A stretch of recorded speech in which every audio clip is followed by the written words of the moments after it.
Me and hubby decided na di muna kami mag-baby before since we are still young when we get married. We are both 26 years old that time. In-enjoy lang namin yung buhay mag-asawa at mag-ipon. Since 30 years old na kami at 4 years ng kasal, we planned na magka-baby na. At first, medyo in denial pa kami na baka wala lang sa timing yung pagbuo namin, kaya siguro di pa nakakabuo. Nag-decide kami na magpa-check up na magpaalaga na para magka-baby na. Ang haba ng process na ginawa namin at we found out na ako yung may deperensya. Since then, ibang-iba na pakikitungo sa akin ng asawa ko. Asawa ko lagi nag-first move, nag-i-insist ng lambing. Uuwi ako ng gabi, pagdating ko sa room wala siya. Nandun natutulog sa kabilang room na ginawa na namin tambakan ng mga gamit. Mas gusto niya dun matulog kaysa makatabi ako. Umuuwi din siya ng nakainom kasi gusto daw niya makalimot sa problema mag-asawa namin. Never namin napag-usapan ano yung next move namin kasi possible pa rin naman magka-baby pero syempre mas mahabang proseso, malaki gagastusin. Ang kinakatakot ko kasi ngayon, di ko alam ano ginagawa niya pag nasa labas siya, lalo na sa gabi. Di ko alam gagawin ko, di naman siya nakikipag-usap sa akin. Grabe na ang pangangati ko. Mahal ko po ang girlfriend ko, sobrang mahal.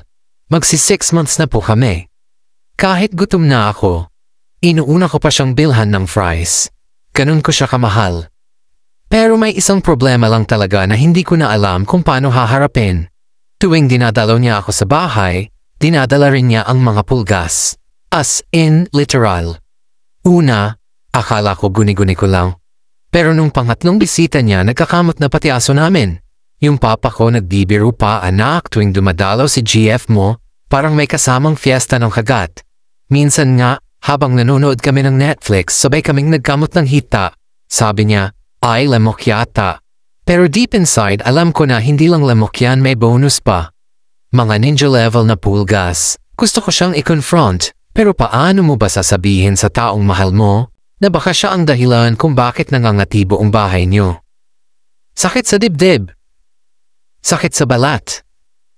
Love is patient, pero di na yata ako makapaghintay ng walang kating ko. Alam ko petty lang ito, pero ang dami ko ng kagat ng pulgas sa katawan. Grabe na ang pangangati ko. Paano ko ba sasabihin sa kanya? Dinala ako ng girlfriend ko sa probinsya para ipakilala sa pamilya. Mabait ang lola niya, maalaga, palatawa, nasa 65 years old na siguro siya. Isang gabi, naiwan kaming dalawa kasi nautusan si GF sa pinsan niya may kalayuan sa kanila. Naiwan kaming dalawa tapos nakwentuhan. Noong una, okay naman pero nagulat ako nang sinara niya yung main door. Tapos lumapit siya sa akin. Sabi niya matagal na daw yung huli niya. Ang gwapo ko daw. Nabigla ako kasi bigla niyang hinawakan si Junjun ko. Tapos sinubo niya. Hindi ko alam ang gagawin. Hindi ko siya pinigilan. Maya-maya, siya na ang nasa ibabaw parang alam na alam niya ang ginagawa. Inaamin ko, nasarapan ako. Pero pagkatapos, sobrang tahimik. Tumayo ako, nagbihis at biglang bumigat ang dibdib ko. Hanggang ngayon di ko alam kung paano haharapin to. Wala akong pinagsabihan. Hindi ko rin alam kung dapat kong sabihin sa girlfriend ko. Mali ang nangyari, alam ko yun. Pero bakit hanggang ngayon hindi pa rin ako matahimik? Anong gagawin niyo kung kayo ang nasa sitwasyon ko?